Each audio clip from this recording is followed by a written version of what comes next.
Okay, welcome. Good evening. Welcome to tonight's program, The Roadmap to Treatment. This webinar is hosted by the National Keratoconus Foundation, and the National Keratoconus Foundation is a program of the University of California, Irvine. My name is Jason Marsack, and I'll be serving as your moderator tonight.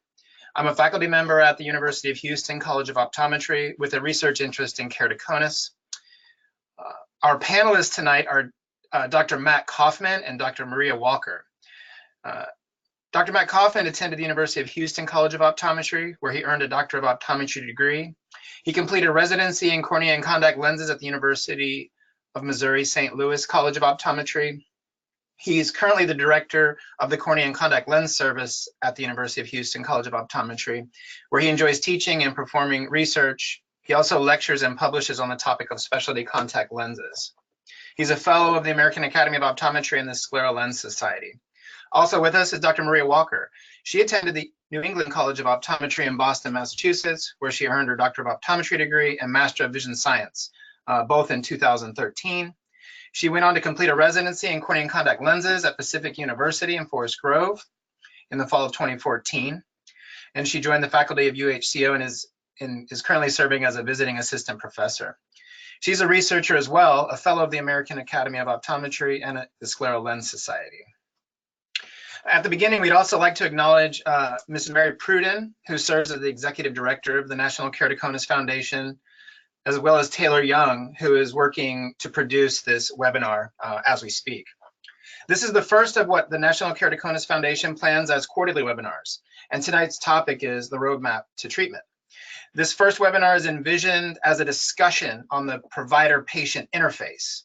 And with that in mind, Mary is actually curating questions from the audience. So during tonight's program, if you have a question based on what you hear, you can type it into the box in the upper right-hand part of your screen.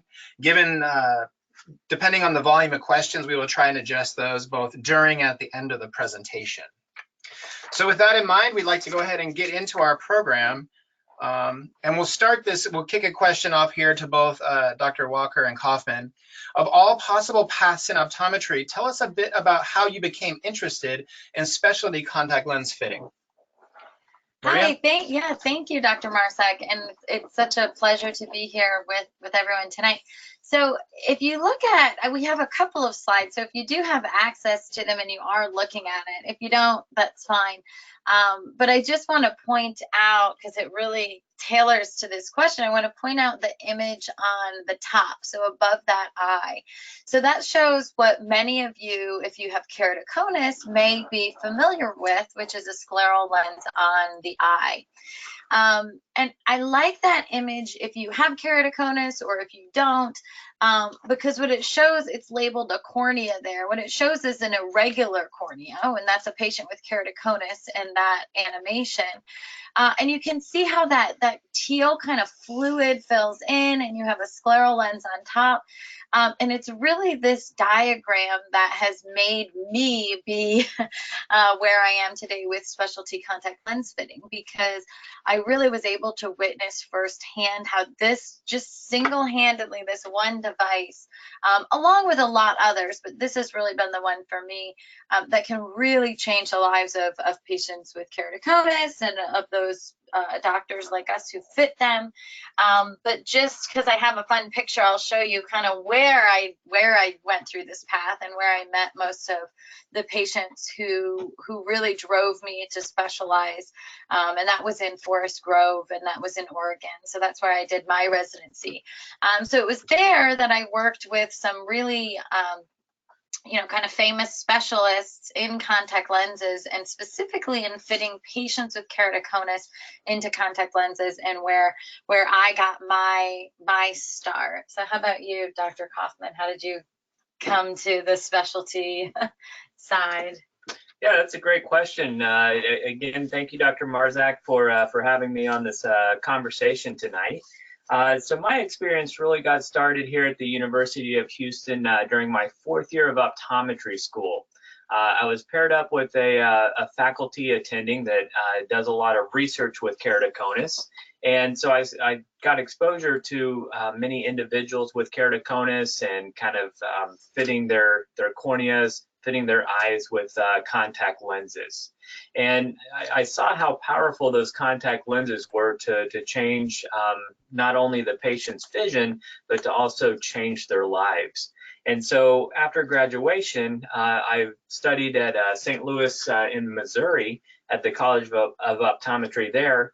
That's kind of where I specialized in fitting contact lenses for individuals with keratoconus, and that's kind of where I got a lot of exposure to experts in the field that deal and manage keratoconus.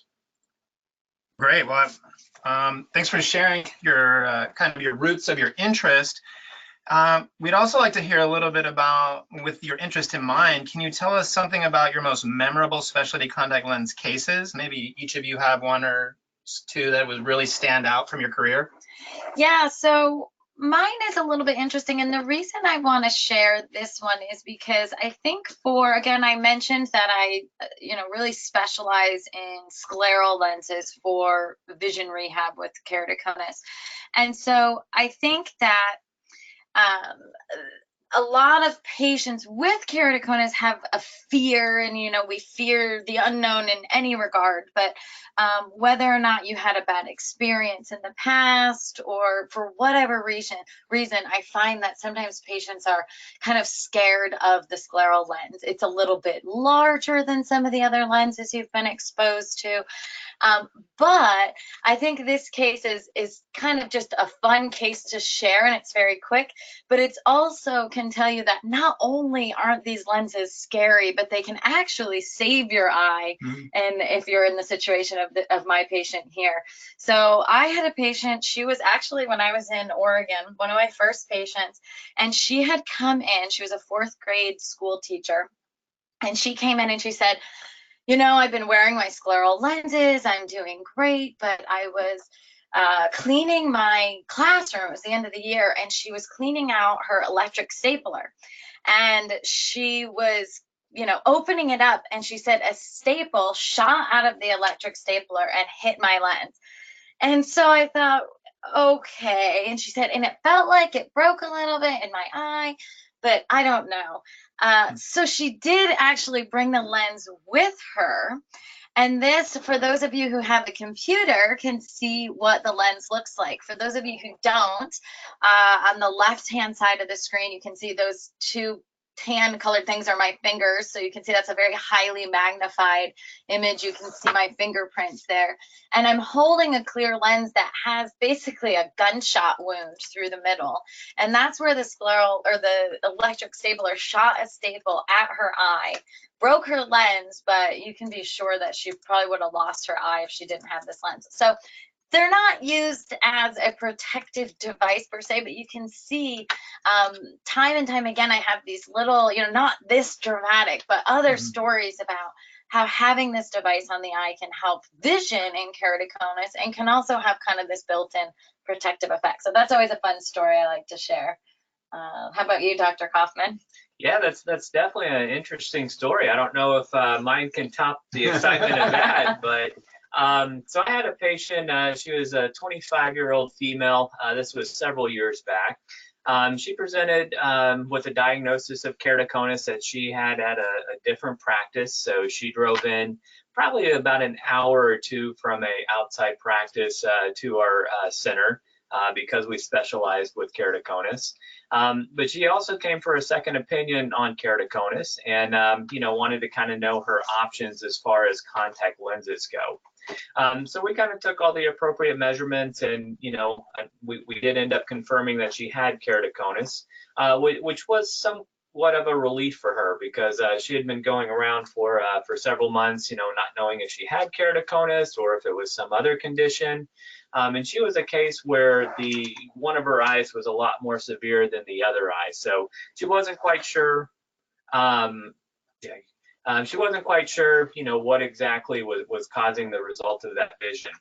So we kind of talked about the different options here, and we elected to start with a corneal gas perm lens. So we kind of went through that process, and if those of you listening have worn a corneal gas permeable or a RGP before, you can kind of know that process and have that in the back of your mind. But ultimately, her cornea was a little bit too steep to get successfully fit with a corneal GP. So after that process, we ended up having to refit her with a scleral lens, which again, for those of you that are in front of a computer, this is kind of a picture of her scleral lens. Just kind of ignore that little air bubble there. But after the process, her vision went from hand motion to 20/30 there, and she was probably the happiest person in the world because that lens, literally changed her life, and she felt like she was able to function again due to her vision being restored to a somewhat normal level there. So that one really stuck out to me just because we had spent so much time together, with the fitting the rigid gas permeable lens and then kind of turning around and fitting the scleral lens. But, I have many stories that are very similar to that experience. Yeah, I think that's a great story, and it highlights the fact that the patient's success is, the excitement that the patient has is equally shared by the provider.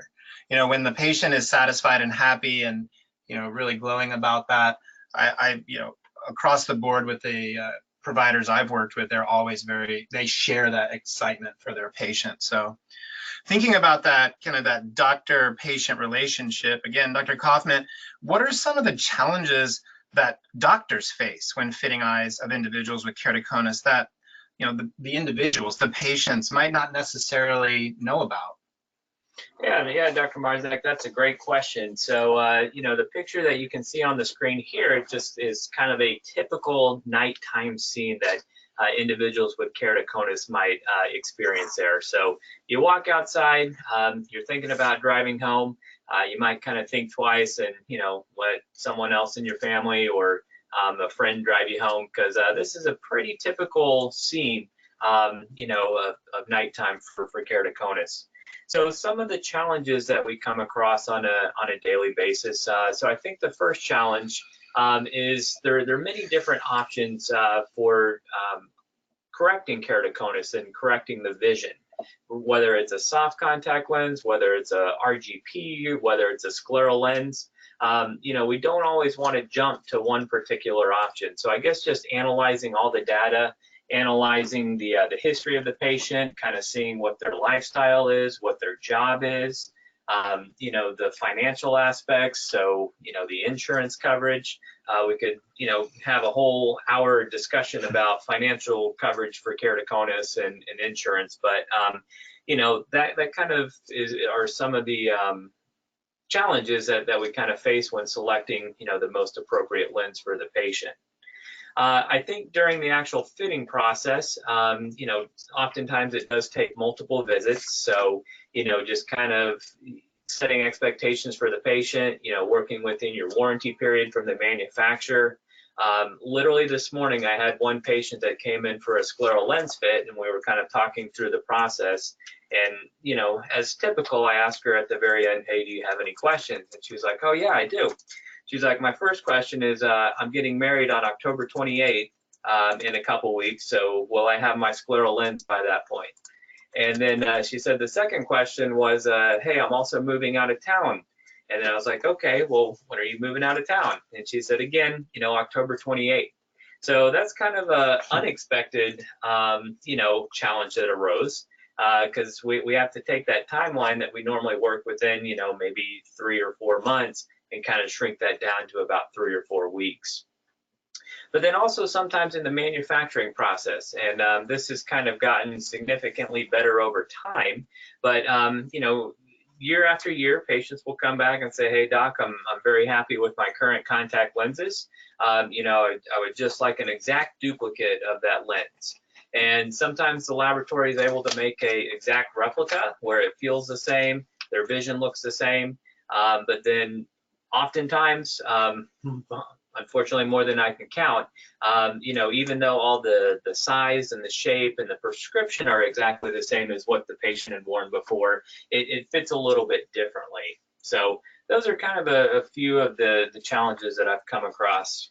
Sure. Yeah, those are significant. kind of continuing down this path of thinking about this problem from both the patient and provider perspectives, Maria, maybe you could answer, if you're working with a new patient or even an established patient, what are you hoping that the patient leaves your office knowing? Yeah, so, I think that that's a very important question, and I think it's as important for them to walk away knowing as much as possible as it is for them giving us as much, or for you all listening, you giving as much information as you possibly can.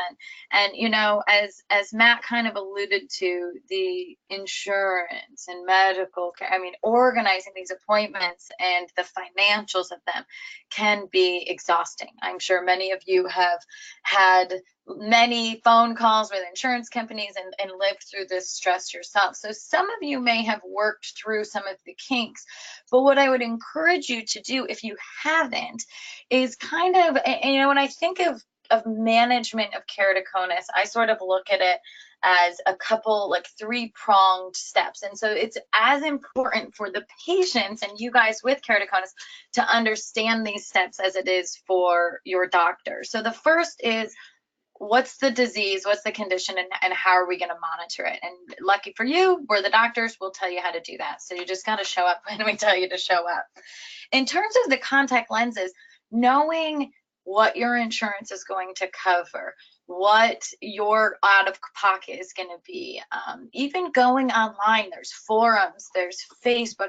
The social age is huge. So if you go on and you're looking at keratoconus, you look at contact lenses, like anything, the more information that you have as a patient, the better you'll be able to help us help you. And of course, we're going to give you all of the information that we can, but the more you kind of arm yourself with, the easier it will be for us to help kind of guide you through that process. So that second prong being like the contact lenses, the correction, right? So you have this condition and now you have to think, well, how am I going to see with this? And the answer, as you can tell if you've had it for a while or just by listening to this talk, is usually contact lenses. So that's what Dr. Kauffman and I specialize in. So when you come and see us, we're gonna manage that. Now we're gonna manage your disease too, but we may be sending you to a surgical center, because that third prong is, okay, what else do we need to do to potentially slow this progression as much as we can, and what kind of long-term management? So you pretty much, once you're diagnosed with keratoconus, you're going to pretty much be in contact lenses forever. So that's something that you kind of settle in and think about. But if you want the best acuity, that's really the current answer. But there are procedures that can help slow the progression. So I don't think, maybe it will come up later, I don't think we'll get too much into that. But again, coming in, asking the doctor's questions, knowing as much as you can, looking online as much as you can, talking to your insurance as much as you can. For some of you, if that's overwhelming, fine, don't wait until you get some direction from us in the office. But come in with some expectation that managing this, especially in the beginning, is going to take some time and some patience. But with all the tools that we have, and especially with the emerging tools and research, we really are in a good place to help people. You just kind of, I think, have to show up, and you're all on this webinar, so you're showing up, so that's good. So anyways, I think patient advocates, you have to be your own strongest advocate throughout the whole process. Yeah, I think so. Yeah, so one other thing I might, from my perspective of someone who spends my time in the lab is, and also, just I'm happy to say it, I'm also an individual with keratoconus myself, so I kind of see this problem from both points of view. And I see kind of behind the scenes at conferences and in clinic, and I see how hard individuals like Dr. Kauffman and Walker work on this. So the thing I would hope that from interactions the patients leave with would be that people are working on this problem. Even if where you are today isn't where you hope to be, there's people who day in and day out are really dedicating their life to trying to develop the next thing, thinking about the problems, how to address them, how do these individual conditions, how do we address that. The other thing I think can be difficult for individuals with keratoconus is that in many cases, you may not even know somebody else with this condition.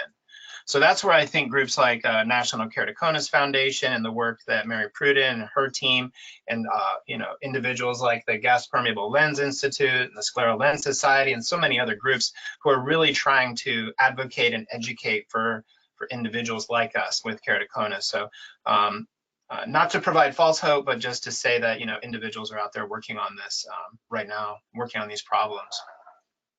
So we do want to, at this moment, take a break and try and field a couple questions from the audience. If you do have a question, please feel free to type it into the box on the page. Mary Pruden is curating those questions, is passing them on to us on our sides.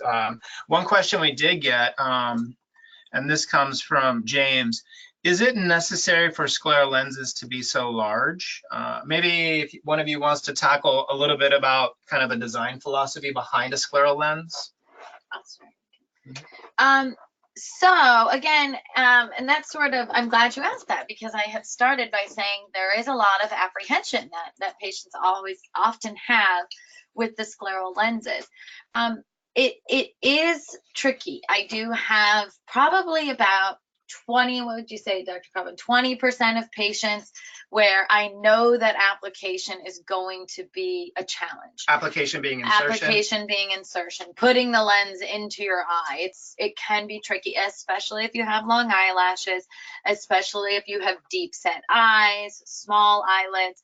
But I'm here to tell you, we can put these lenses in infants' eyes, and I put them in 97-year-old veterans with Parkinson's before, not recently.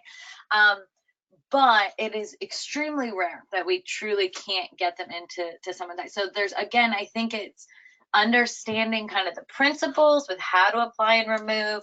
You go online, there's several videos that you can find. Is it still a big problem for people? Sometimes, but I will also tell you, it almost always goes away within the first, 2 or 3 weeks. Once you get it, once you have that muscle memory down, I think most patients do okay. What's your experience, Matt? Yeah, I would definitely agree a lot, Dr. Walker, with what you've mentioned.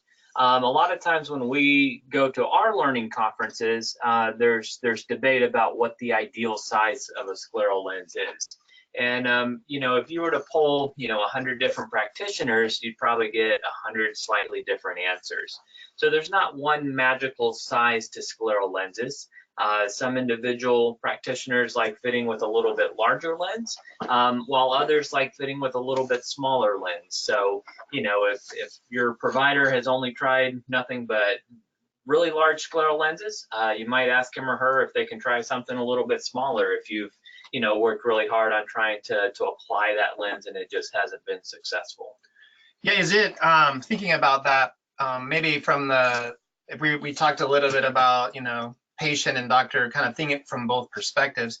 Do you as doctors, when you're fitting that lens, you probably have other things you're considering, other aspects of deciding on a size, like maybe, do you want it to land on a certain part of the eye? These are probably factors that also play into it. Yeah, if you have bigger eyes, you need a bigger lens. And to answer the question, frankly, like, do they need to be that big? Yes, and I don't think we flat out answered that. The reason that they're that big is because you need to vault over the entire cornea, or you'll be uncomfortable. Damage to the cornea can happen. And you need to land on a wide enough area on that white part of the eye so that it's not like a high heel digging into the tissue. So many of you have probably, if you're wearing scleral lenses, you may or may not get some redness occasionally. You may have chronic redness. That might have been one of the issues you've sort of had to manage. It's a big issue that we often have to manage, and it's because that landing area compresses that tissue. So we have to have kind of a snowshoe type of landing, which means the lens has to be a bit bigger. Yeah. We have another question here. We'll take this one last one before we move on. We have a couple more topics to cover. This one's from Dimitri's. Do scleral lenses still have oxygen permeability issues? Yes, sometimes. So they're improving. The technology is improving. So we actually just had 2 new plastic materials that have come out that actually increase the amount of permeability of the oxygen.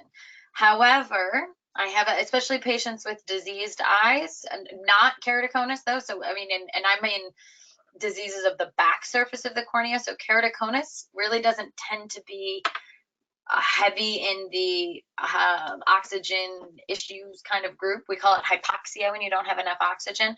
I don't really see this issue very much with keratoconus. So if you had issues in the past, they could probably be managed now. Have you seen it much with keratoconus patients? I think the most I've come across it is very severe keratoconus that is required a cornea transplant. If you've gone to that point of needing a cornea transplant, it's very important that we get enough oxygen to that tissue in order to help prevent that tissue from rejecting. So like Maria said, there's quite a few new materials available to us that we can try to increase the amount of oxygen to the cornea, and also just fitting the philosophy. So we fit it with less fluid. So that way, there's less fluid for that oxygen to have to travel through to your cornea. So I definitely think it's still a relative issue to consider, but there's several different approaches that we can take to deal with that. I can really quickly do that. Okay. Yeah, we have a question. We'll get one more. We really want to make this as interactive as possible. So we have one from Angela. Do you have any experience with scleral lenses for special needs patients? A very good question.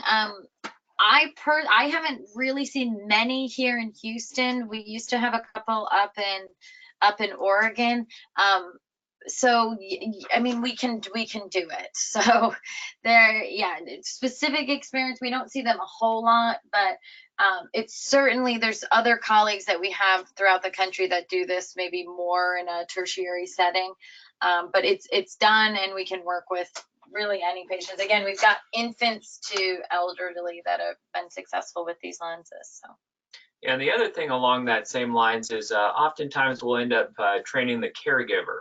Right. So if it's some kind of an elderly individual, or even a special needs patient that might not be, high functioning, we can definitely work with the care provider as far as having them help put the patient, or have them help the patient to put the lenses on and take them off and to care for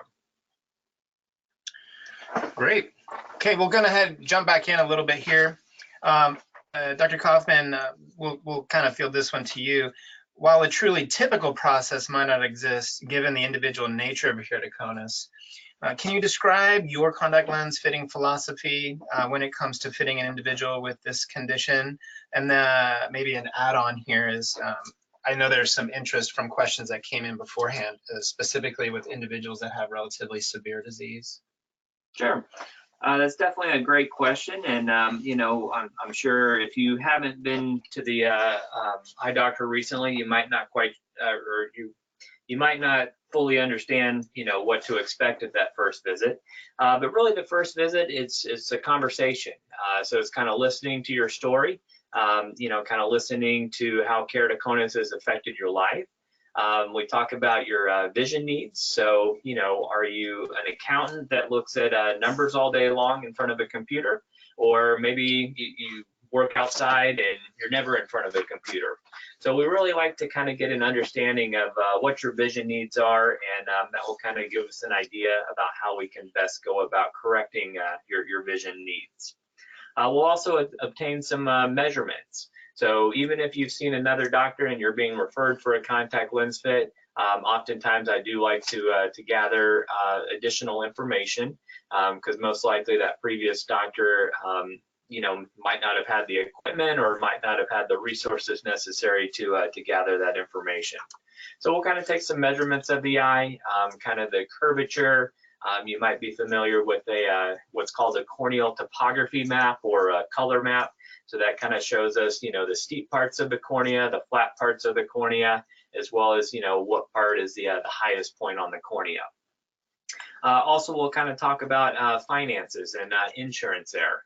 Oftentimes for my patients, I do like to kind of let them know ahead of time, what the expected costs are, over the lifetime, of wearing these lenses, as well as, how often to replace them and all the solutions, all the care products that are associated with fitting the contact lenses. And then usually toward the end of the exam, that's when I like to kind of actually put on a contact lens. So whether it be a rigid gas permeable lens or whether it be a scleral lens, we go ahead and fit that lens on the eye and then kind of take some vision measurements with that particular lens. And then usually after that, we have all the information that we need to create the first set of lenses. And then after that initial visit, then it's just kind of fine-tuning the vision, fine-tuning the fit, and just trying to get that lens as comfortable as possible for those individuals. Yeah, okay, that sounds relatively comprehensive. So, Maria, maybe we'll field this one to you, because I know this is an area of particular interest. We've had scleral lenses come up throughout our discussion today, and scleral lenses have gained a significant attention in recent years. What do you think about the use of scleral lenses for individuals with keratoconus? What are some of the pros and cons you consider when you're fitting somebody?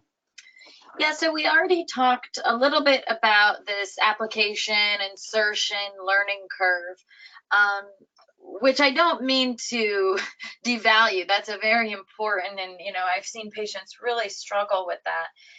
But I think part of it is just kind of understanding that, like anything, if you practice, it's kind of, I say, like, you don't just hop on a bike and start riding all of a sudden. Scleral lenses take some time to figure out how you can best fit them into your eyes, how it's going to work its way into your routine in the morning.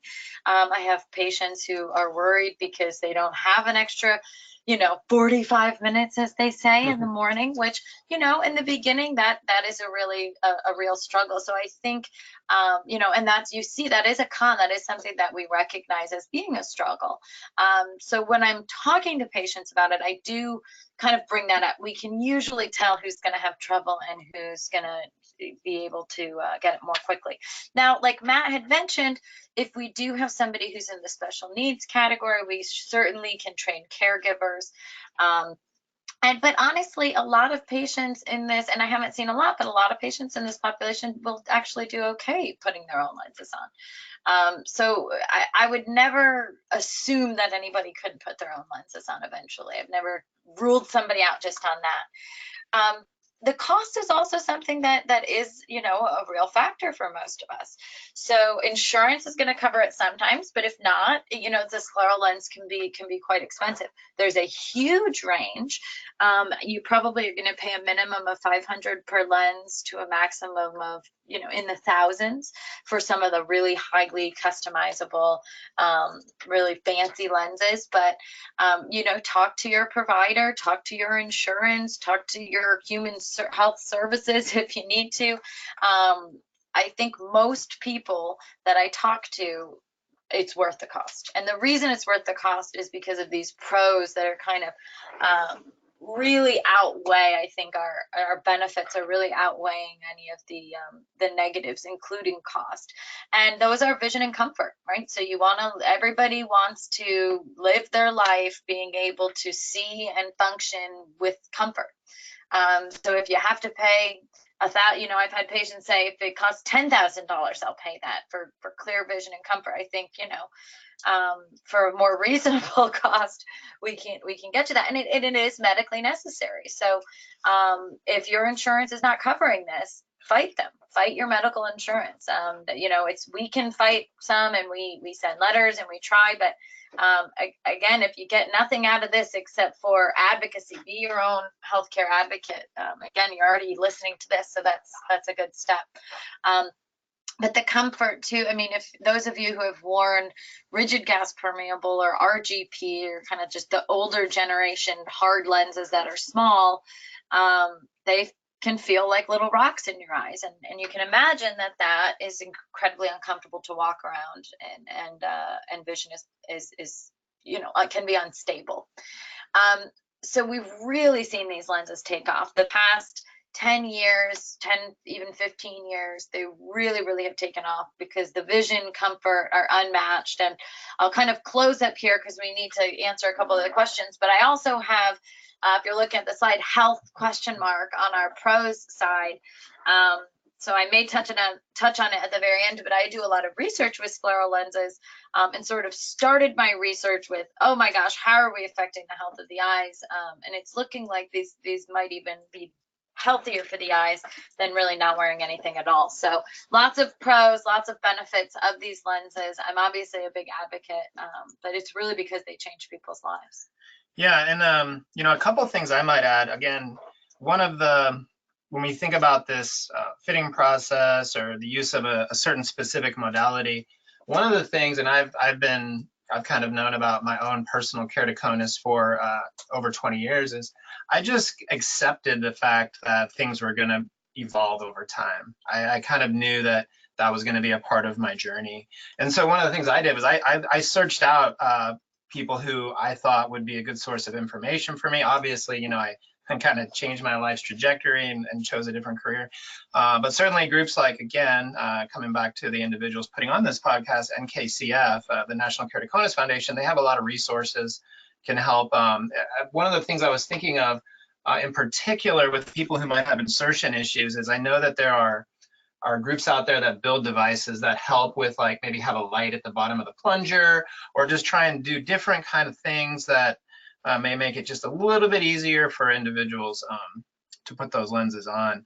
And the other thing, if we just think about the scleral lens, that's, you know, while it was the actual first kind of contact lens invented in like 1800s, it kind of disappeared for a while and reemerged now with this new group.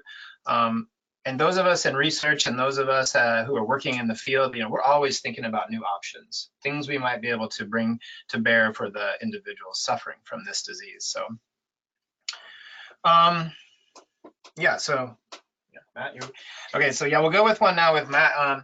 In particular, you know, there's kind of this, maybe an undercurrent, you guys can speak to this much more from a clinical perspective on whether or not spectacles really provide much advantage to individuals with keratoconus. Matt, do you have an opinion on this?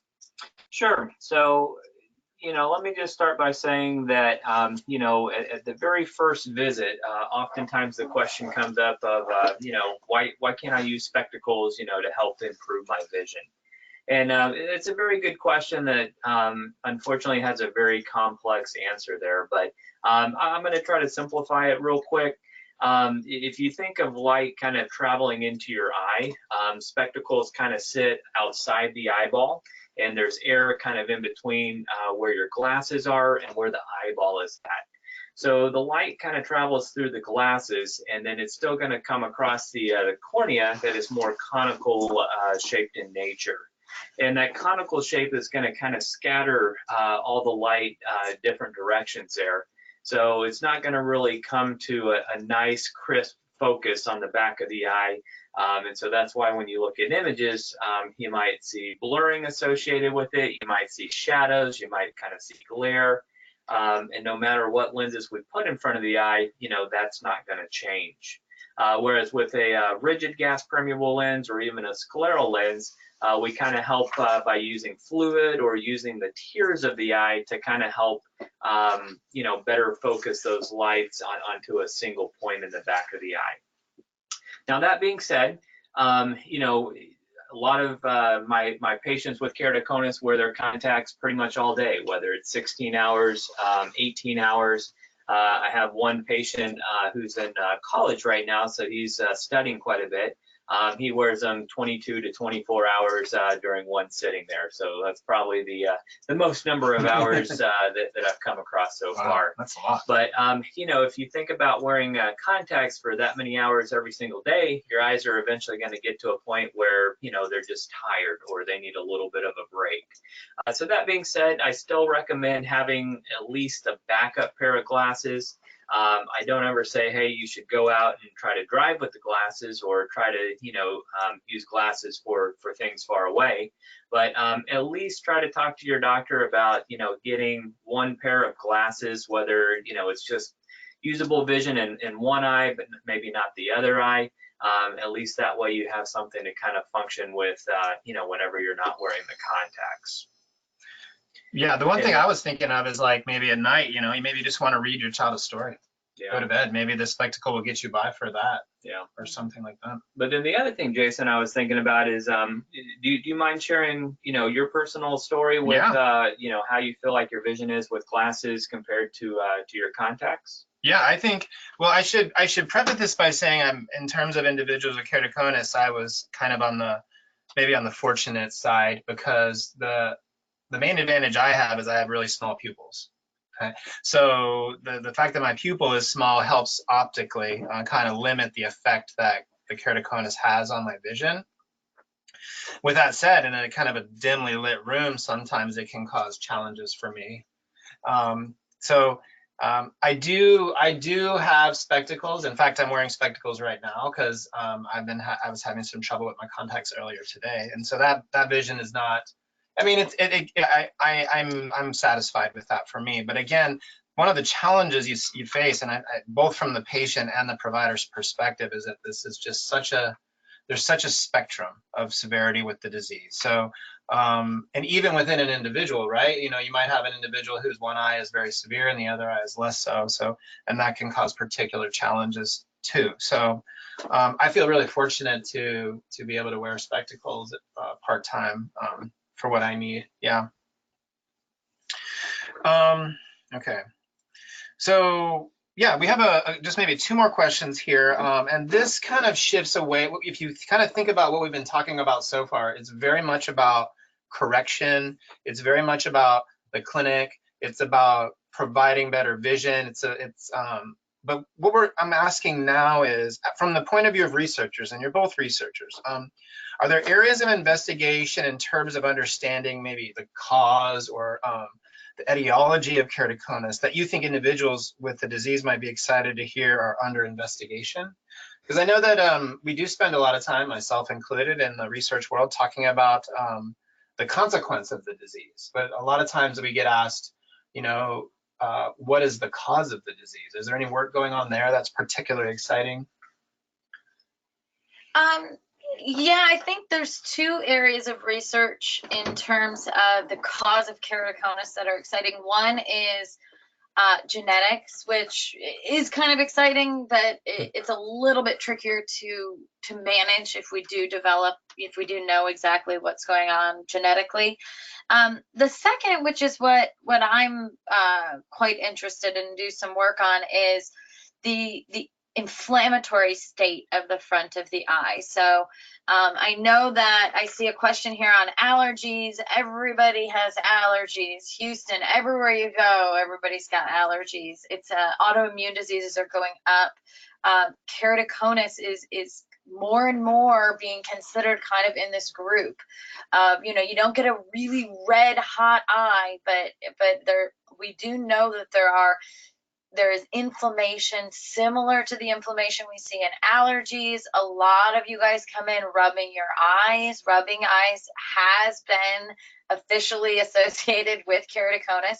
So when you're rubbing the eyes or the eyes are itching, all that stuff, that's inflammation, and that can contribute to the keratoconus. Now, it's not always going to be obvious to people. So it's not like you're going to be like, oh, I feel like I have keratoconus and have it. So there's still more to go. I think what's exciting and important from a patient's perspective is that we are learning a lot more about the actual molecules. So like proteins in the tears, proteins in the cornea that are associated with this condition. So as we determine, and I say I'm not directly doing a lot of this, but as the profession determines more and more about what's actually causing it, that's when we start to get treatments. So treatments in the form of drops. Maybe we put drops behind the scleral lens. So there's lots of excitement there in using some anti-inflammatory treatments. It's complex, but I think that we get closer and closer every year. So stay tuned for that type of stuff. And I think we did have a question from Janet. Can you fit scleral lenses on people with severe allergies where there's a lot of itching? Yeah, so I wanted to kind of answer that with mine. But so yes, absolutely. And oftentimes we can kind of quell the allergies. I mean, you have this shield of the cornea and that ocular surface from the outer environment. That being said, allergies can be complex and tricky. So usually what I like to do, and I think a lot of other people who manage scleral lenses like to do, is kind of treat as much of the allergies as we can prior to initiating scleral lens wear. So you kind of treat the allergies, and then you kind of use the scleral lens as a shield to protect the ocular surface. Now that is at its simplest, and I know we're running low on time, so I won't go more into that, but absolutely we can fit patients with allergies, and we often do fit patients with allergies to help manage that allergies. But it is, you know, again, you have to expect to, you know, spend some time and put a little bit of time investment into making this work for patients.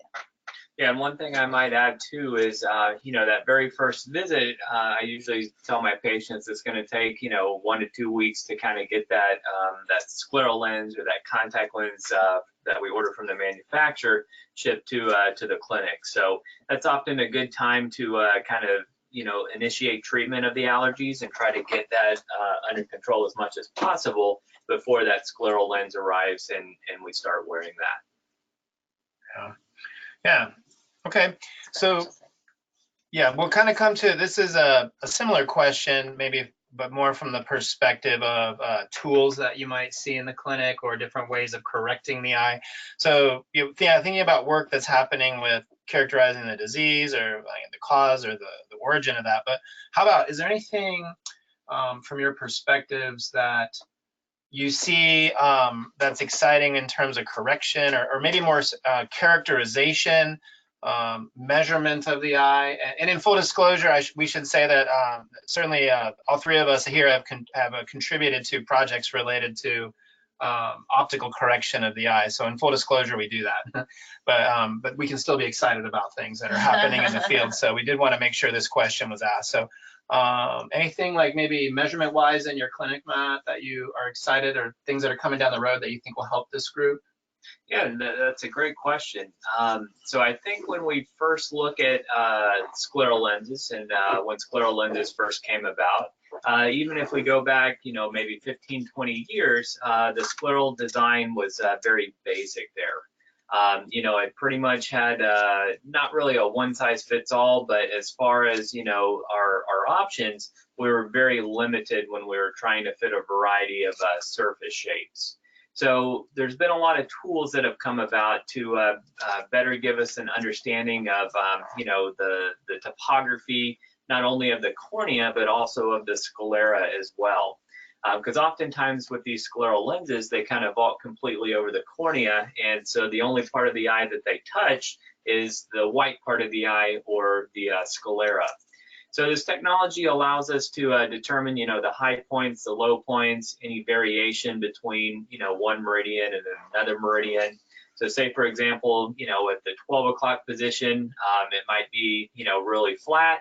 And at the 6 o'clock position, it might be really steep there. So, you know, knowing that information can kind of help us, you know, make better design choices so that the lens is more comfortable for the patient. Also, we can look at, you know, some of you might have heard of molded scleral lenses.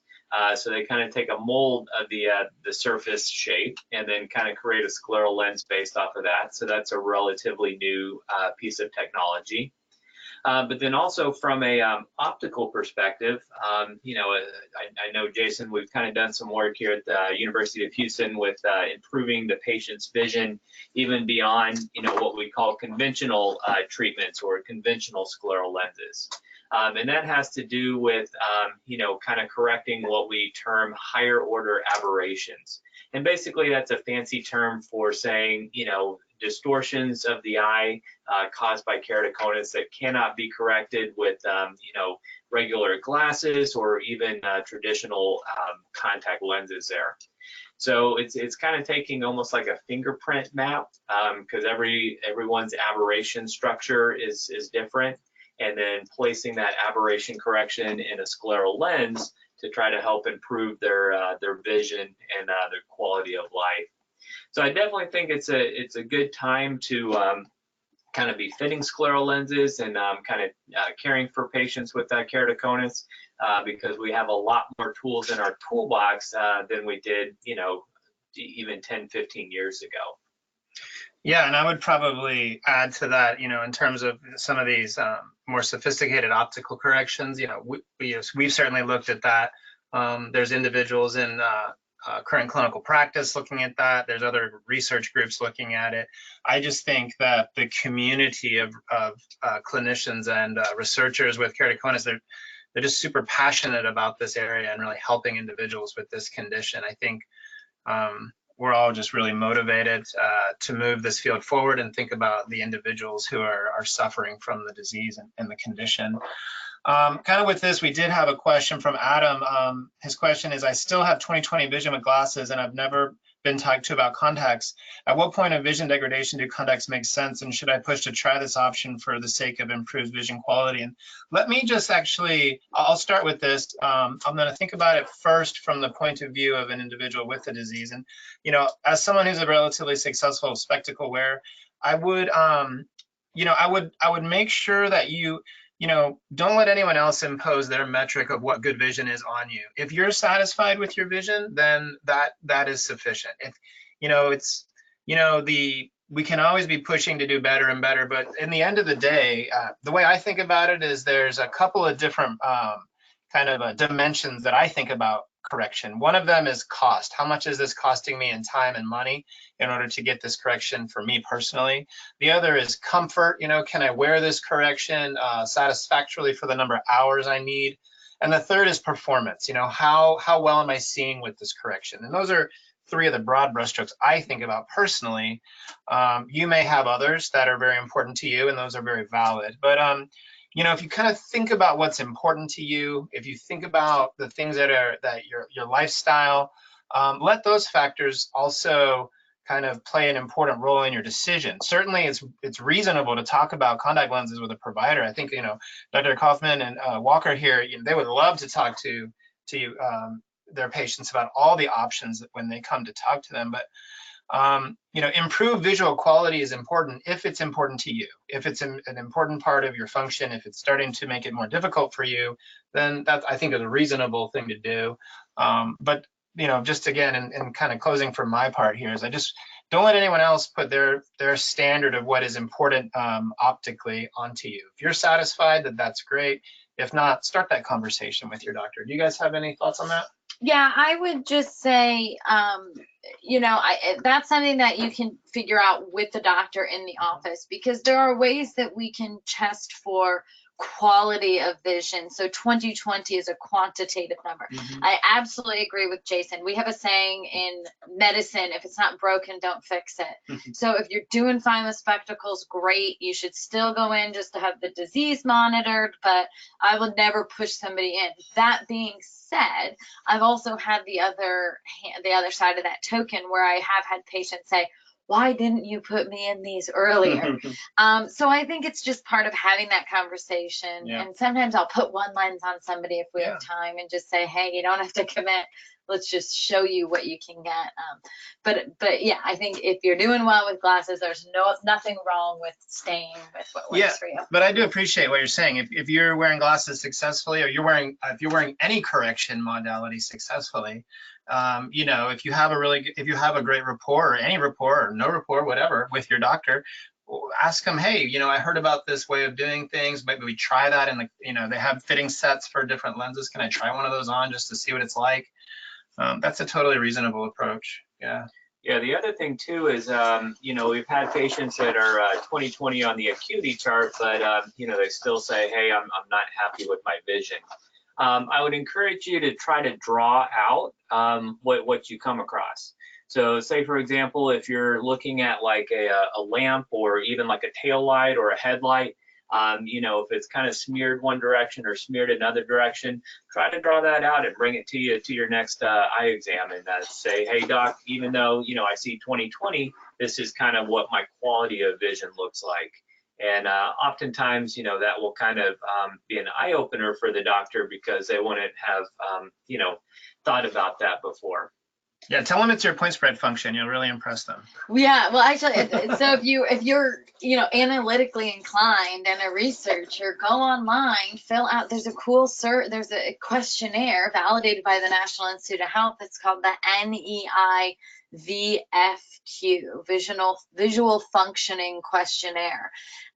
Very interesting. It's 26 questions, and it asks specifically about tasks. I think one of them is, how easy is it for you to walk down the stairs at night? So things like that, Adam, or and all of you, can kind of help you to quantify, you know, or qualify your vision a little bit more than 20/20, 20/40. Yeah, it's hard, you know, and it is hard for, sometimes you don't know what you don't know. And I think that's the point that both Drs. Walker and Kauffman are making here, is sometimes you might have an exciting moment trying a contact lens where you didn't know before that you until you try, you won't know. But and sometimes it's difficult to even talk about these things. How do you communicate with one another? And so there's a big area of emphasis in that too, just trying to better understand the consequence of the disease on an individual. So yeah, well, I think that exhausts our list of topics for the evening, and seeing currently no other questions coming through,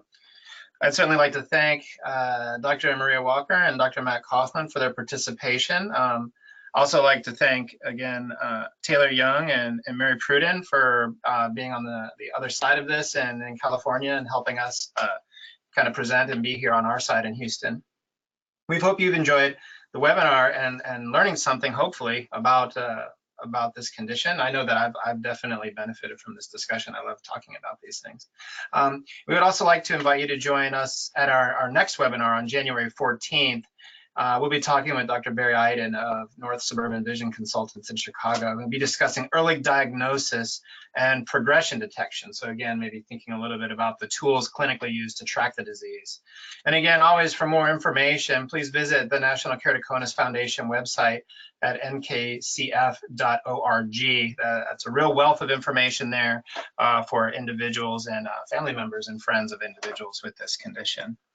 So with that, we'd like to thank you for your participation. Thanks for spending an hour of your time with us, and we look forward to interacting with you again on a future webcast. And until then, good night. Good night. Okay, thank you.